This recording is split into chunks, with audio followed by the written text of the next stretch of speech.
একদিন টুনিস ছানারা নদীর পাড়ে খেলা করছিল। হঠাৎ তারা একটি কলসি দেখতে পায়। টুনিস ছানারা কৌতূহলবশত সেই কলসির কাছে যায় আর দেখে কলসির ভিতর থেকে টং টং করে আওয়াজ ভেসে আসছে। টুনিস ছানারা কলসির ঢাকনাটি খোলার অনেক চেষ্টা করে, কিন্তু কোনোভাবেই খুলতে না পেরে কলসিটি নিয়ে বাড়ি ফিরে যায়। সেদিন মাঝরাতে কলসির ভিতর থেকে টং টং আওয়াজটি আরো জোরে জোরে আসতে লাগলো। আওয়াজ শুনে টুনি তার বাচ্চাদের নিয়ে কলসির কাছে আসে আর কলসির ঢাকনাটি খোলার চেষ্টা করে। কিছুক্ষণ চেষ্টা করার পর কলসির ঢাকনাটি খুলে যায় আর কলসির ভিতর থেকে একটি জিন বের হয়ে আসে। এরপর জিন টুনিকে বলে, টুনি, আমাকে এই কলসি থেকে মুক্ত করে দেওয়ার জন্য আমি তোমার উপর অনেক খুশি হয়েছি, তাই আমি তোমাকে এখন অনেক সোনার দানা দেব। এরপর জিন টুনিকে অনেক সোনার দানা দেয়।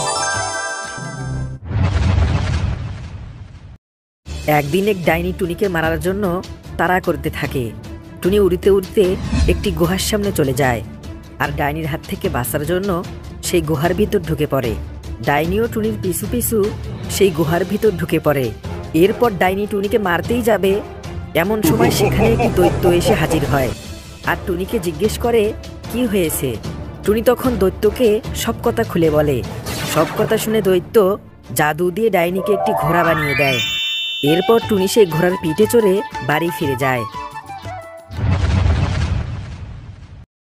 বহু বছর আগে এক জঙ্গলে একটি আপেল গাছ ছিল।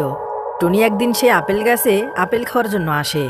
হঠাৎ করে দেখে একটি আপেল কথা বলছে। আপেল টুনিকে বলে সেও নাকি একসময় পাখি ছিল। সে যখন আপেল খেতে আসে তখনই এক ডাইনি এসে জাদু দিয়ে তাকে আপেল বানিয়ে গাছে রেখে দেয়। টুনি পাখি আরও জানতে পারে ওই ডাইনির কপালের মাঝখানে থাকা চোখটিতে নাকি ওর প্রাণ আছে। টুনি তখন তার কাছে থাকা সেই জাদুর তরোয়ালটি নিয়ে ডাইনিকে মারার জন্য গুহার ভিতর ঢুকে পড়ে। এরপর টুনি সেই তরোয়াল দিয়ে ডাইনির কপালের মাঝখানে থাকা চোখটিতে আঘাত করে আর ডাইনি সঙ্গে সঙ্গে মারা যায়। এরপর সেই আপেল গাছে থাকা সমস্ত পাখি আবার তাদের আগের রূপ ফিরে পায়। একদিন রাতে টুনিস ছানা টুনটুন এক হাঁড়ি পায়েস নিয়ে তার নানু বাড়ি যাচ্ছিল। টুনটুন যখন জঙ্গলের মাঝে আসে তখনই তার সামনে একটি ভয়ানক শাকচুন্নি এসে দাঁড়ায় আর বিশাল একটা জিহ্বা বের করে তাকে খেয়ে ফেলে। দূর থেকে একটি টিয়া পাখি এটা দেখে টুনিকে গিয়ে সব বলে দেয়।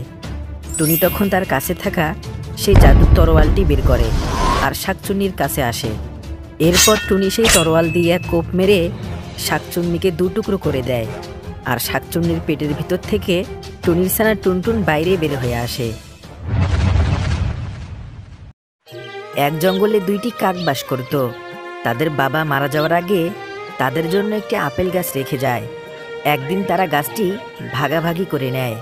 বড় ভাই তার ছোট ভাইকে বোকা বানিয়ে গাছের উপরের অংশ তার ভাগে নিয়ে নেয় আর নিচের গোড়ালিটা তার ছোট্ট ভাইকে দিয়ে দেয়।